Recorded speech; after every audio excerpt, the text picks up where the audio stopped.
Welcome, everyone, to this Good Leadership Podcast. My name is Charles Good, your host and the president of the Institute for Management Studies. This podcast is designed to provide you with actionable insights and tools that you can use from discussing the research, stories, and background from recognized experts and practitioners to accelerate your impact in your current role. Today, I'm delighted to be joined by Dr. Richard Osibanjo, who's a leading expert, author, executive coach, and speaker in transformational leadership and senior team performance. His work centers on helping senior leaders energize their organization with bold transformational strategies that unlock human potential and new market growth. He currently serves as a chief of staff and director of transformation at the Intel Corporation. Welcome to the program, Richard. Thank you so much for having me, Charles. I don't take opportunities like this for granted. And thank you for all you do to continue to equip, empower managers and leaders, to be better. Thank you. And I love to start each episode kind of with learning more about you and your background and really what got you interested in this field. It's a long story, but I'm going to keep it short. For me, it's, you often talk about when we look at work today, people often fall in three categories. One is a job, whereby who you are and what you do are not the same. The other one is when you have a career, there's a degree of who you are and what you do. It's kind of a bit of an overlap. And the third thing is a calling. And I'd say that something who you are and what you do are extremely aligned. So for me, what I do, I see it as a calling. So it's always been a passion of mine to work with leaders, to work with organizations, to be able to align them so you're able to align your strategy, your execution, and your culture to be able to move faster, to be able to go further, and to be able to accelerate results. So I see it more of a calling than a job. Wonderful. And you were born and raised in Nigeria. You're a chemist by training, but now you're more in that leadership development space in some aspects and with coaching. What got you interested in making that transition? No, thanks, Charles. Like I said, purpose is the new paycheck. Mm-hmm. I saw the things that I was super excited. I saw the things I was passionate about. I saw the things people came to me for help with regularly. So while the technology aspects I did really well and I was excited about it, but what I saw that what was tugging on my heart at 12 midnight when I woke up in the morning is how do I help leaders? How do I equip? How do I empower them? And also how do we have better teams? How do we have better organizations that are human-centered? Those are the things I dream about. Those are the things I think about. So I wanted my heart, my aspirations, all of it to be aligned. And that's how I got to where I am today. Wonderful. And today's episode, we're going to talk about different topics that you're really an expert in. And the first one is really, you've done some research on habits of memorable leaders. What are those habits and how can people develop those habits in their lives? So I'd love for you to kind of talk to us a little bit about that background. Is, what was your research based on so that you could identify what these habits are? No, thank you so much, Charles. So yeah, before I get to the research aspect, I actually had an experience with the former chief people officer at Intel. So I had a one-on-one with this person and I was in the room. Again, this was the chief people officer of Intel. The person was a senior vice president or an executive vice president. I can't remember at this point in time. And during that meeting, I discovered that this leader that I looked up to, this leader that I respected, was actually taking notes. And Charles, I was shocked. Like, I should be the person taking notes. I should be the person that wants to get to where you want to get to. And the way the leader was, relating with me, speaking with me, I felt like I was the celebrity in the room. And for me, that concept of, the leader as students just really resonated with me. That when you really think of memorable leaders, they make you feel like $1 million. It's not about them. It's about you. And that really struck a chord. And I now began to look, there are thousands of HBR articles, things on Forbes, even a lot of books. And that who are these leaders that get into our discretionary energy? John Maxwell wrote a book in terms which he calls the 5 levels of leadership. And when I saw my interaction with that leader, it was definitely, he wasn't operating from a position perspective. It wasn't a tops-down thing, right? I had somewhat a kind of a relationship with this leader, but what this leader was getting to was the leader as learner. And what that leader was doing is that leader was creating psychological safety. within the room. So that's one of the things that really resonated with me, especially in today's world whereby we need a lot of ideas, and positions shouldn't trump the best ideas to win. So when you see leaders like that who are able to create psychological safety, those are the kind of leaders that really talk to the hearts of their employees, and you want to work with them, you want to work for them. And just quickly saying that in a time whereby we've gone from the Great Resignation, we've gone to, people have called the boomerang employees, people have said the great attrition, now it's quiet quitting. Leadership is now a competitive advantage. So people now look at who is the leader I want to work for. So again, going back to that leader at that point in time, who was able to create that environment, not because, again, he was here, I was here from a position hierarchy perspective, he didn't have to do it.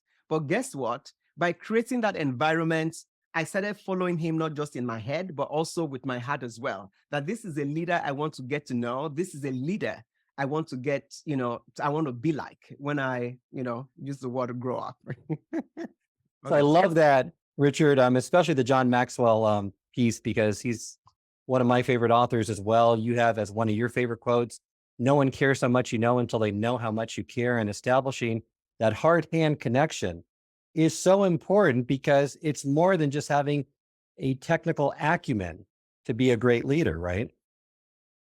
Absolutely. And I've been a student of John Maxwell. I'm actually a John Maxwell certified executive coach, trainer, and speaker as well since so many years ago. And one of the things, exactly the statement you quoted, that nobody cares how much you know until they know how much you care, is one of the things that has actually been a transformational quote and experience in my life.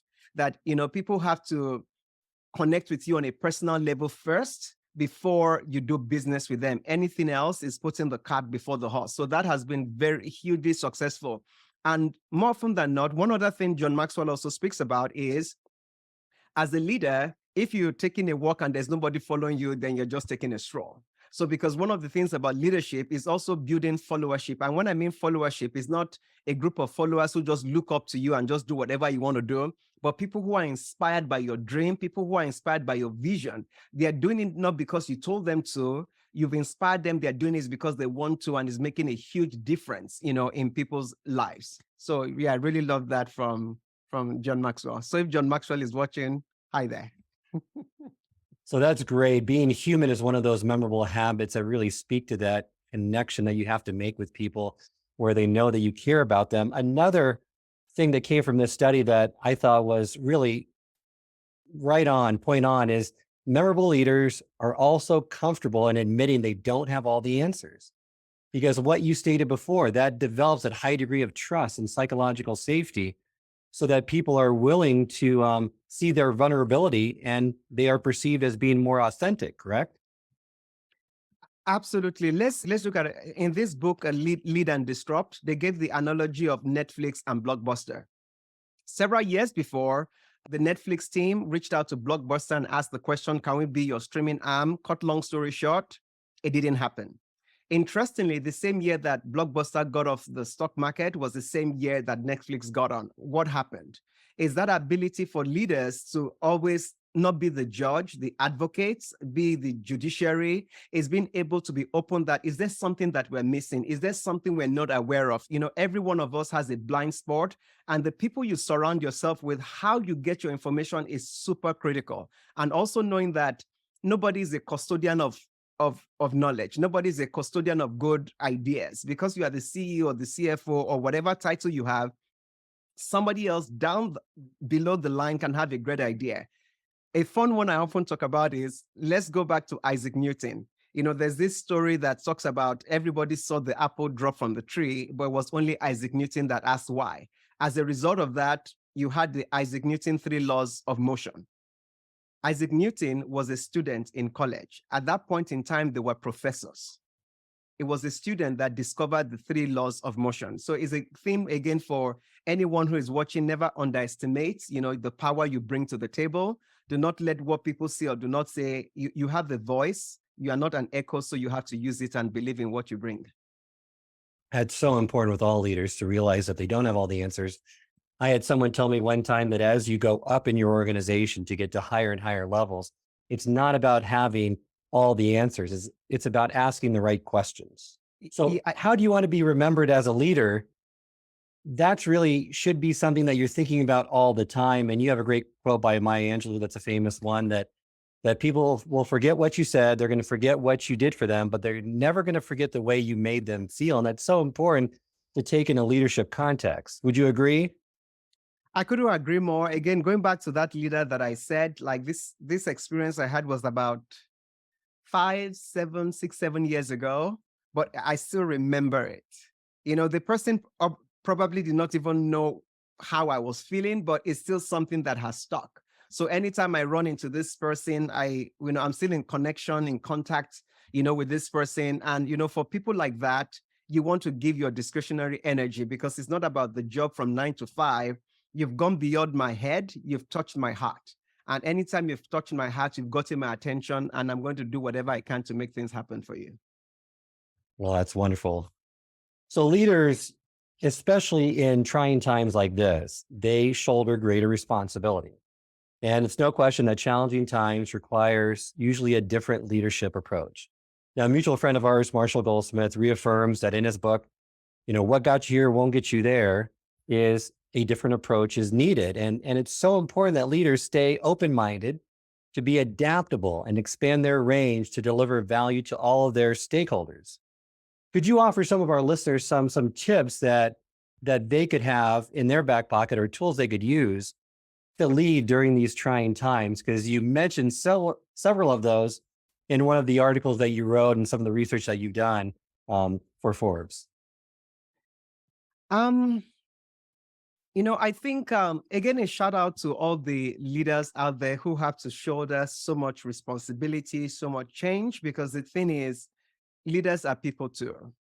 And many times when they're going through the hard work, a lot of the difficult conversations they have to make, there's really many times no shoulder to lean on, nobody, to rely on. So again, a shout out to that. With that said, one of the things, no question asked, we're going through a difficult time. Leaders are going through difficult challenges too. So one of the things that is important is, number one, our leaders have to be human.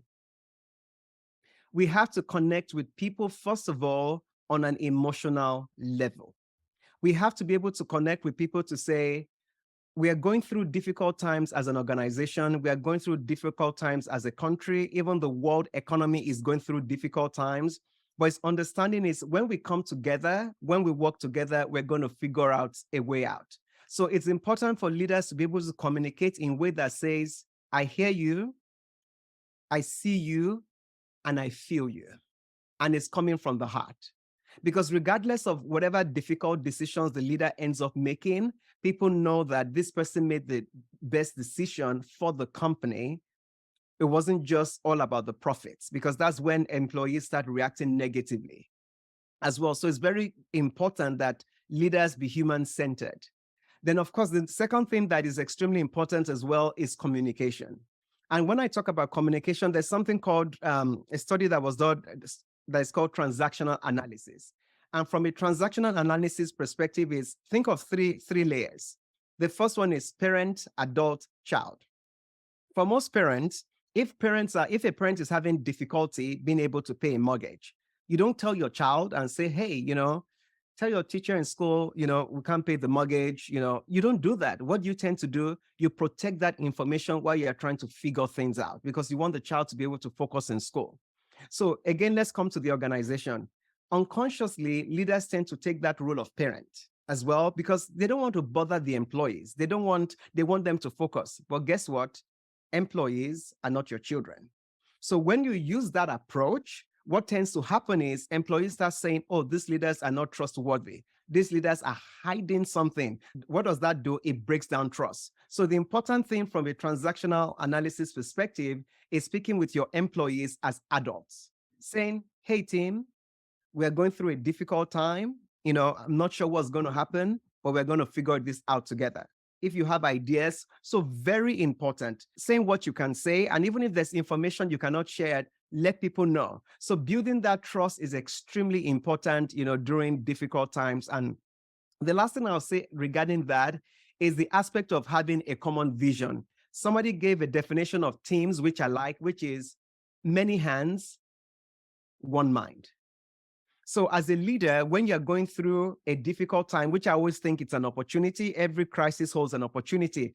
How do I create an environment that, though there are many hands who want to solve the problem, but we have just one vision, we have one focus, our priorities are super clear. So that's going to be important as well. Agree with you. And I expand upon that last point from some of your research that I read, that you rally the troops around a common purpose. You give a great historical example of this, where Americans were so moved by John F. Kennedy's inaugural address, right? His famous quote, "Ask not what your country can do for you, but what you can do for your country." It was a call to action to become a rallying cry for patriotism, just in service of a greater good.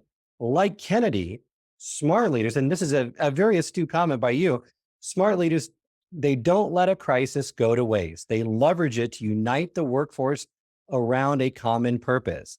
They prioritize and communicate with their teams more effectively. And that's so important, I think, for a lot of us to know that, like you stated, this represents an opportunity for all leaders.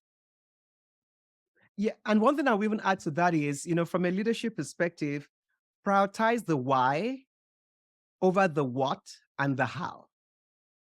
So very important, prioritize the why, because even according to a McKinsey study, 70% of people want to do purposeful work.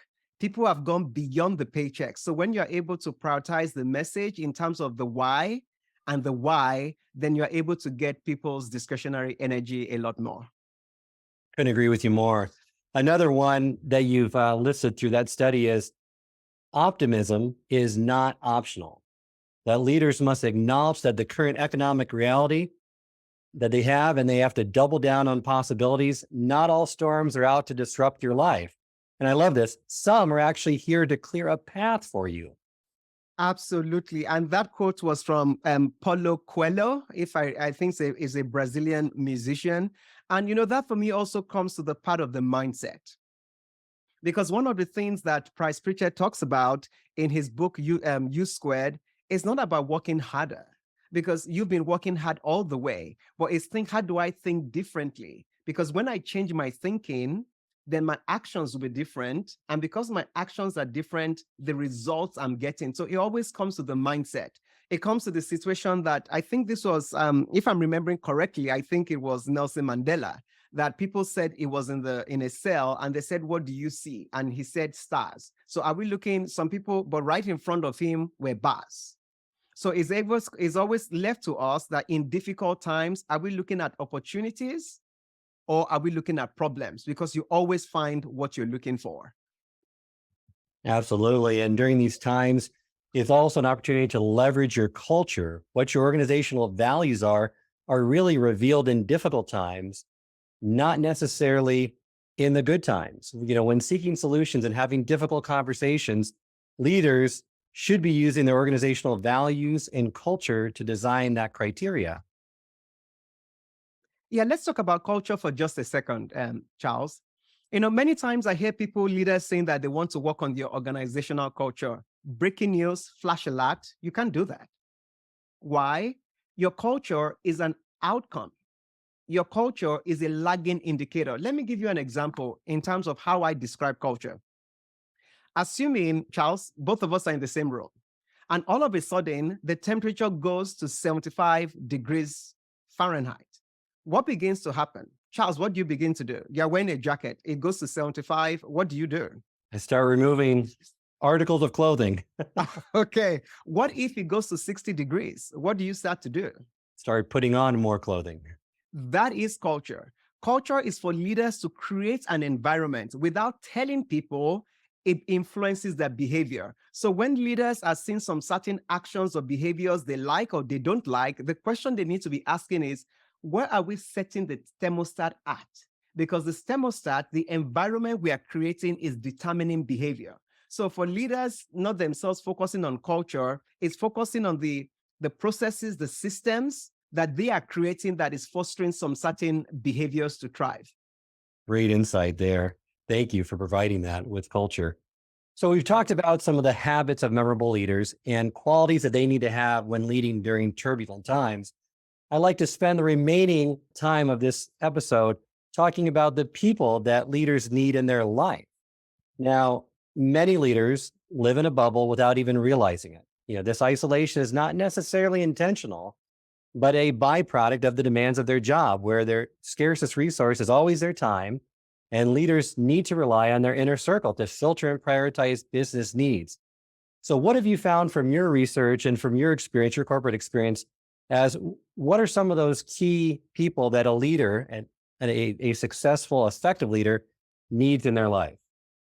So this for me is heavily weighted both on research, even more weighted in terms of experience. So when we look at the world we live in today, there's a lot more responsibility that our C-suite, our leaders, it's upon them. So nowadays, people want even their leaders to respond to governance, climate issues, social issues. They want them to comment. Several years ago, that wasn't the case. So there's a lot more responsibility. And at the same time, leaders have to satisfy the different stakeholders, whether it's the stock market, whether it's the communities, whether it's the employees, whether it's the analysts. There are so many things to do. And guess what? They all have 24 hours of the day like we do. So what tends to happen is leaders, and rightfully so, they rely on the people who are closest to them to be able to prioritize so they can focus on the 20% of the things only them can do. What ends up happening is these people they rely on, depending on the quality of the people around leaders, those people have their biases. And in some cases, these people have their agendas as well. So a leader is relying on a small circle of people, depending on if those people are selfless or they're working on their biases or on their own agendas, or even they might not even know. The leader is now taking information from them. The information is not accurate. It's not a true representation of what's happening on the ground. Guess what happens? The problems just scale. So when we now look at the people that leaders have around them, so leaders are not necessarily seeing things as they are. They are seeing things based on their advisors. And those things are only accurate if these advisors have a broad view. So one of the things I wrote in the Forbes articles, again, based on experience and based on even research that I've done, is there are 7 people I believe, that leaders critical they need around them. The first one is the trusted advisor. And the trusted advisor is someone that is really your wing person, is your right-hand person that you can truly trust. Now, let's get practical. People have mortgages to pay. Nobody's going to go home and say, hey, you got a pink slip today, and your partner, spouse high-fives you and says, thank you for being truthful. Thank you for speaking the truth. Now the kids can't go to school tomorrow. So people don't want to risk that on the line. So it's incumbent on leaders. Number one is the people who surround you. You must ask yourself a question. Do you respect their opinions? Because if you don't respect the people who are closest to you, that itself is a problem.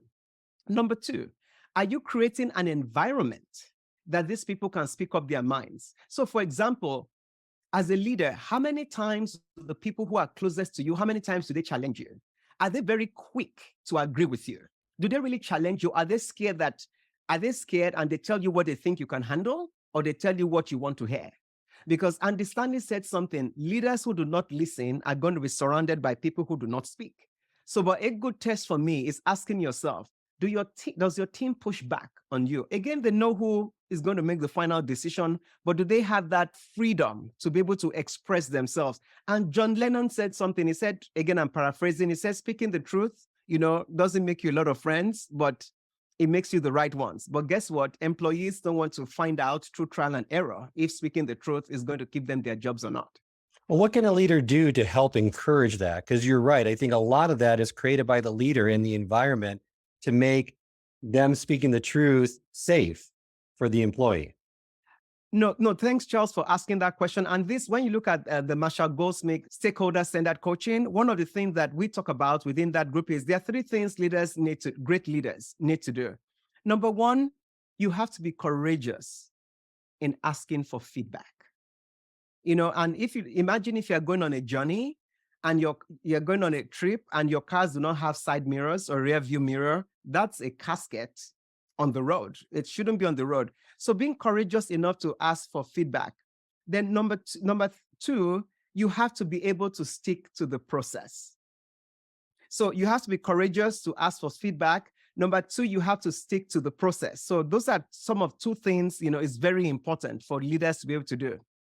Yes, courageous enough for feedback, humble enough to receive it, and disciplined enough to follow through. You're right. Marshall advocates those.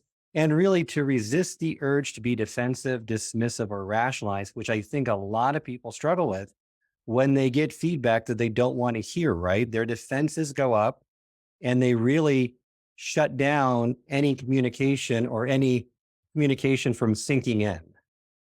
And the other thing Marshall also recommends, which I even do personally for myself, is just say thank you.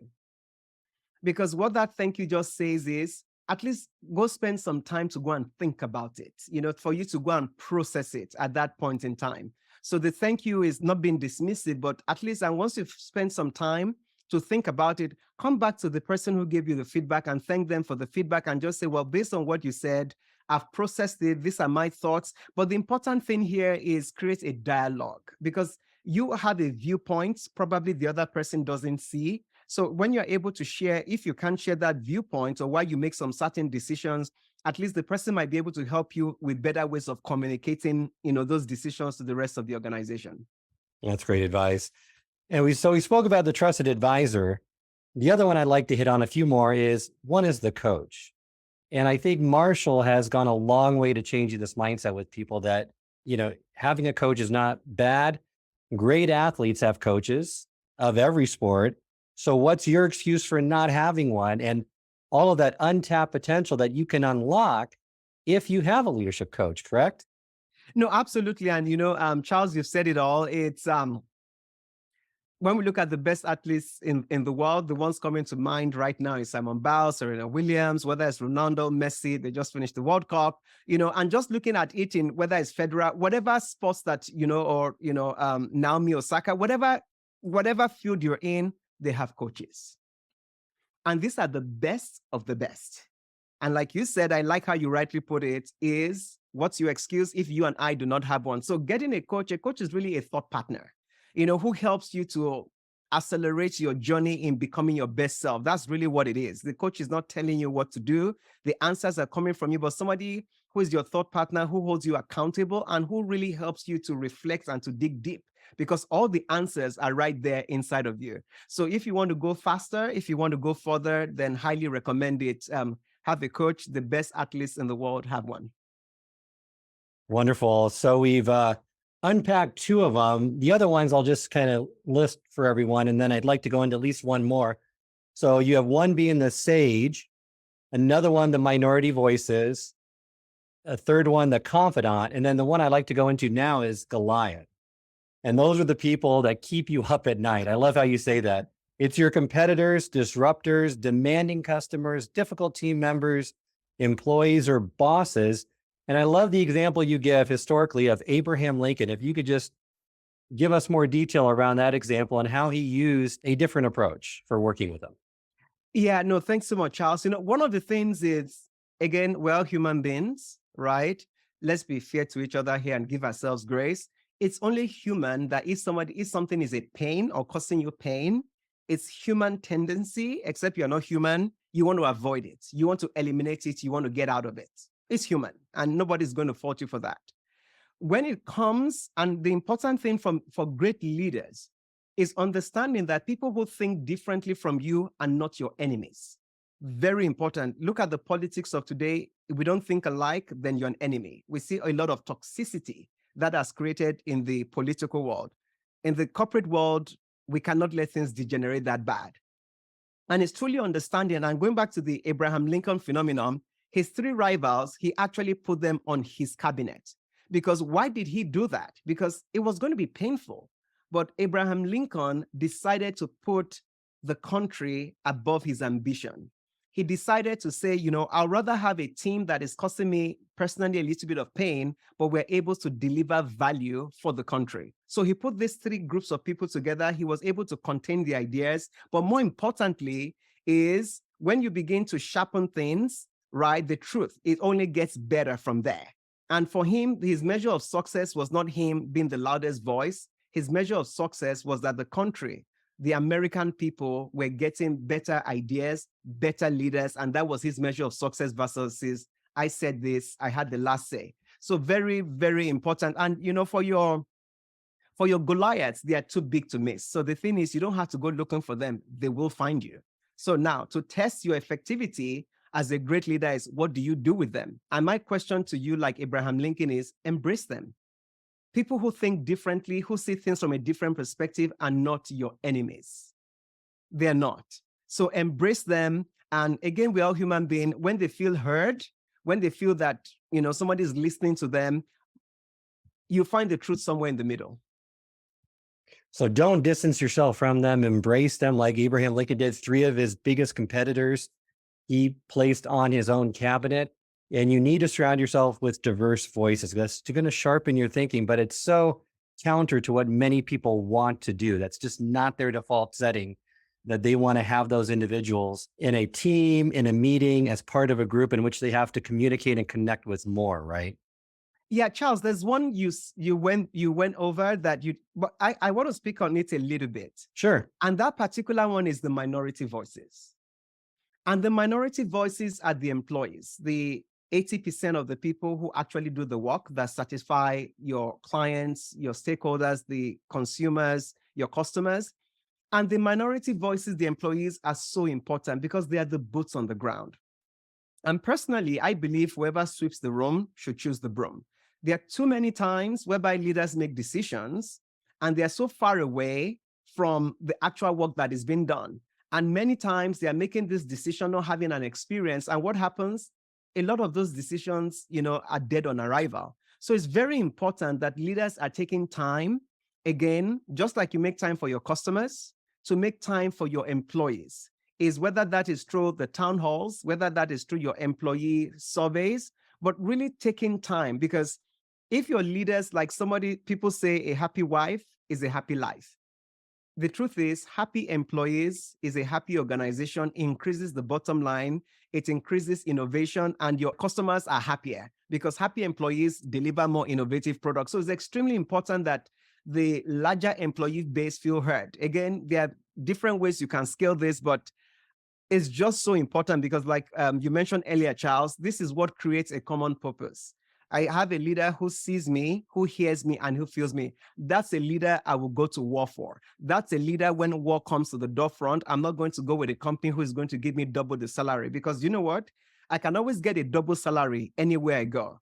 But this leader, the culture he creates, that cannot be bought, and people will stick around for that. Great stuff there. And love that discussion of those that are in your lens. And it doesn't really have to be lonely at the top.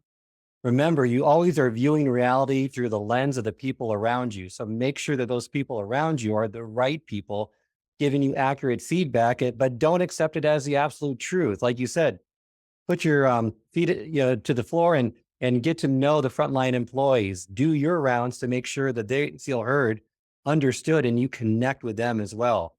And then hopefully, as a result of all these things we talked about, with these habits, with these characteristics of dealing with turbulent times and surrounding yourself with the right people, you and your organization are going to be set up for success regardless of the environment you're in. Even though, today we commonly term it as a VUCA environment, where it's so volatile, uncertain, complex, and ambiguous, and likely it's not going away, correct? That's true. And Charles, there's another one I just want to put up there. I think I put it in that Forbes article as a bonus. Martin Luther King said something. He says, life's most urgent and important question is, what are we doing in the service of others? John Maxwell also said something. He said, a leader who doesn't have a successor is a failure. Think about your 15, 20, 30 years of work. Then all of a sudden, you are not in position anymore. And within 1 or 2 or 3 years, everything just tumbles. That will happen if you're not investing in the next generation of leaders. So asking yourself, CEO, CFO, whatever seat you sit on, is if I left this place today by choice or for whatever reason, I have to leave this place, is my legacy going to live on? And your legacy is going to live on through the hearts of people that you've touched. So very important that leaders are also taking time to invest. I know you're super busy. Invest in the next generation of leaders. We all know about the Dead Sea. So it receives and never gives, and that's why it's called the dead. So it's just making sure that you are investing in that next generation of leaders. Make it prioritize, whether it's a group of 15, 20, 30, or whatever the number is, whether it's once a month, once a week or something, it's extremely important. That's your future. Without that team of people there, then your legacy will be like yesterday's newspaper, which doesn't carry much. Well, Such great insights there and a great way to end the episode today. Thank you so much, Dr. Richard Osibanjo, for joining me today. Remind our listeners how they can get in contact with you. Yeah, no, thanks, Charles. You've been a great host. So, hey, everyone there. So feel free to look for me on LinkedIn, Dr. Richard Osibanjo. You can also find me on Twitter, Dr. Richard Osibanjo as well. I have something called Rich Nuggets. It's also on YouTube. I put it on my LinkedIn channel, so feel free to reach out. I have 2 books on Amazon. The first one is Turning Points. The second thing is 5 Essential Things Every Leader Must Get Right. And a third one is in the works that will be coming up soon. Wonderful. Thank you again for joining me today. Thank you so much, Charles, for having me. This the highlights of my day. Thank you. If you enjoyed this episode, I encourage you to share with others and post about it on social media. You can also go to our YouTube channel, which has video recordings of all the episodes of this podcast, along with bite-sized segments called single servings that are designed to answer your most pressing leadership and management questions. Remember, until next time, it's not what you know that counts, but what you do consistently that makes a difference.